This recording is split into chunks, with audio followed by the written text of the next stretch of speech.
What if I told you that one of Hollywood's most adored couples, the king and queen of playful red carpet banter, the Instagram roast champions, were quietly tied to a court controversy that raised eyebrows far beyond the entertainment world?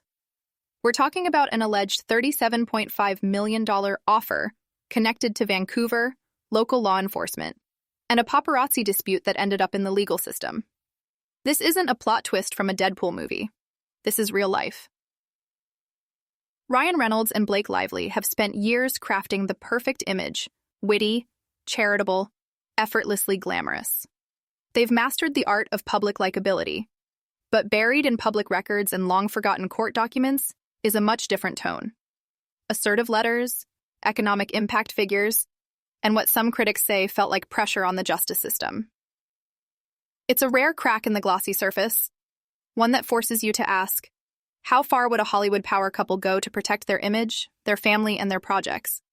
Was it simply about safety, or was there something more strategic at play? In the age of celebrity branding, every photo op, every interview, every tweet is part of the show. But behind closed doors, the language shifts. The stakes are higher. And sometimes, the power being flexed isn't just about star wattage, it's about influence, dollars, and access. My name's Sabrina, and this is TLC Plathville News, where we dig into the real stories behind the headlines. Today, we're going deep into a chapter of Ryan and Blake's life that most fans have never heard in full. Make sure you hit subscribe, tap like, and drop a comment below, because by the end of this, you're going to have an opinion. For more than a decade, Ryan Reynolds and Blake Lively have been Hollywood's golden couple. On red carpets, they're the picture of easy chemistry. She leans in with that knowing smile. He crack it. That's the perfectly timed joke. In interviews, they tease each other, swap charming anecdotes, and manage to make every moment feel unscripted, even though you know they've mastered the art of the soundbite. Ryan has his late-night talk show routines down to a science, the self-deprecating Canadian humor, the oh shucks charm. Blake, on the other hand, plays the sophisticated yet approachable star, sprinkling in just enough vulnerability to feel relatable. Their social media game? Immaculate. Birthday posts that are really public pranks, couple selfies with just the right mix of glam and goof. They've made a brand out of looking like the most normal, lovable celebrities in Hollywood. But behind closed doors and in the pages of public court records, the tone shifts. Gone are the playful jabs and heart eye emojis. In their place are sharply worded letters, formal legal language, and pointed references to multi-million-dollar economic impact. The couple who joke about each other's bad cooking suddenly sound like business executives making a high-stakes pitch. The public documents don't show Ryan the charming talk show guest. They show Ryan the forceful advocate, calling for action, emphasizing the money and jobs tied to his film. They show a couple willing to leverage, not just their fame, but their financial value to a city. And that's where the tension lies. How do we reconcile the couple we've been sold, the ones who win Valentine's Day on Instagram, with the couple who, according to these records, may have been applying pressure behind the scenes in ways most fans never imagined? It's a reminder that every perfect picture might have an unfiltered version hiding just out of frame. It's 2015. Vancouver is buzzing not just with locals going about their day, but with the full-blown energy of a Hollywood blockbuster in the making. Ryan Reynolds is back in his hometown filming Deadpool, a project that would eventually catapult him into a new league of stardom. But along with the movie cameras came another kind of lens, the paparazzi, hungry for shots of the star both on and off set. Publicly available records paint a vivid picture. In a formal letter to Vancouver police, Ryan describes in detail being followed by photographers. He claims the tailing was constant, invasive, and at times unsafe. He outlines specific incidents: cars blocking his path, sudden stops, aggressive maneuvering, all of which he says posed a risk not only to himself, but to others on the road. One of the most striking parts of that letter is the language. This isn't casual venting. It's sharp, calculated, and deliberate. Ryan refers to the significant economic impact the film brings to the city, numbers in the millions, and ties that directly to the need for law enforcement action. He doesn't just ask for protection. He builds a case. One part safety concern, one part business argument. The timeline matters here. While Deadpool was shooting, paparazzi culture was at a fever pitch. Blake Lively was pregnant with their first child, which only heightened the market value of any candid shot. The stakes weren't just personal, they were commercial. Every photograph had a price tag, and every moment out in public was a potential payday for someone else. Still, this is where the credibility question creeps in. While Ryan's accounts are thorough, public evidence doesn't always match the urgency described. In some cases, available footage and witness accounts portray the scene as far less chaotic than his letter suggests. Was this truly about safety? Or was it about setting a PR precedent for how his image, and by extension, Blake's, would be handled moving forward? In the end, the Vancouver incident wasn't just a brush with the paparazzi. It became a documented moment where Hollywood charm gave way to strategic, behind-the-scenes maneuvering, and it's all right there in the public record. Buried in the middle of Ryan Reynolds' formal letter to Vancouver police is a line that has sparked years of quiet suspicion. The claim that Deadpool brought $37.5 million into the city and created more than 1,000 local jobs. On paper, it's an impressive figure. For a city like Vancouver, where the film industry is a major economic driver, that number isn't just a brag, it's a bargaining chip. Ryan lays it out in black and white. This production is putting money in pockets and food on tables, and by implication, protecting it should be in everyone's interest. Critics have zeroed in on that exact framing. To them, it reads less like a reminder and more like a subtle quid pro quo. The suggestion that if local authorities and courts supported his requests for protection from paparazzi, that economic windfall would keep flowing.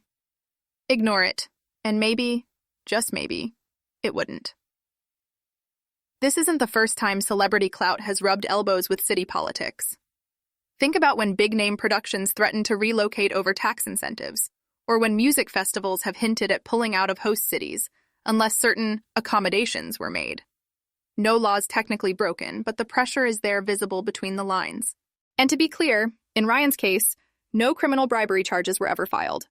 There's no official accusation that the $37.5 million was dangled as a direct exchange for special treatment. But the optics? That's another story. For fans who have only ever seen Ryan and Blake's cheeky Instagram posts or red carpet kisses, reading that letter feels like stepping into an entirely different reality.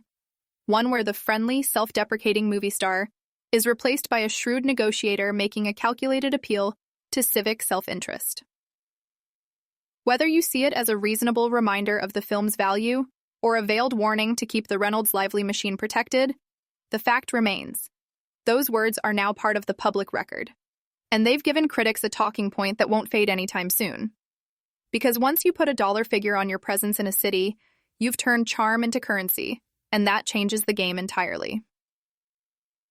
If the 2015 Vancouver incident was the spark, the legal process that followed was the slow-burning fire that wouldn't go out.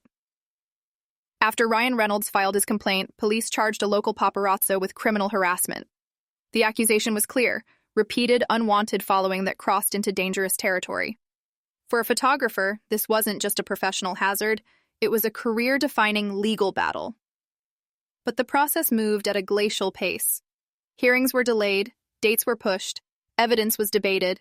The case lingered in the system for nearly 2 years, casting a long shadow over the accused. For that entire period, the photographer carried the weight of a criminal charge, a public mark that can freeze work opportunities, damage reputation, and drain financial resources.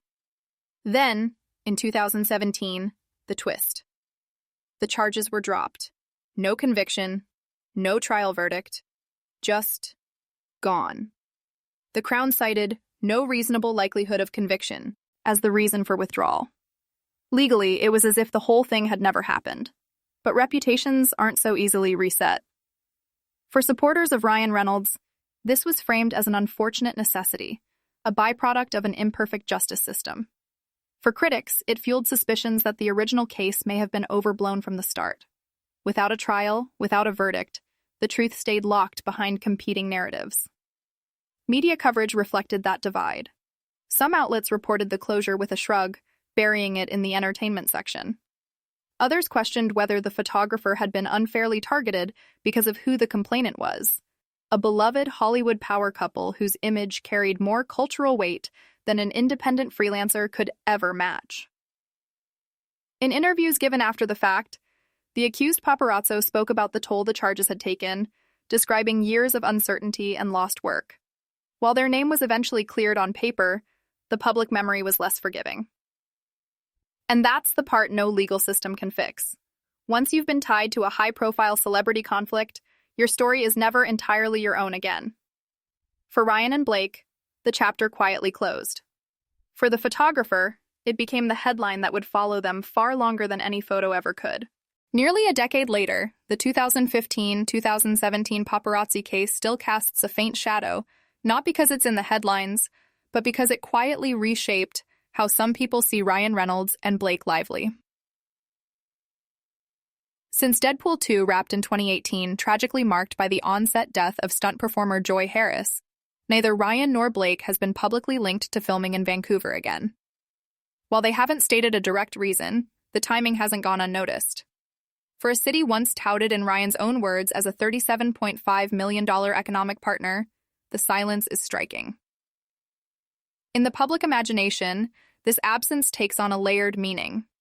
Some see it as a natural evolution, productions move, actors work elsewhere, life changes. Others view it through the lens of the paparazzi case, interpreting it as a sign that the relationship between the couple and Vancouver soured behind the scenes. And here's where perception becomes as important as fact. Once a celebrity's behind-the-scenes influence becomes part of the story, the glossy, perfect couple image can crack. For years, Ryan and Blake's public persona has been built on quick wit, family-centered interviews, and carefully curated moments of relatability. But when those same names are tied to legal disputes, economic pressure points, and court narratives, the conversation shifts. It's no longer just about how charming they are on talk shows.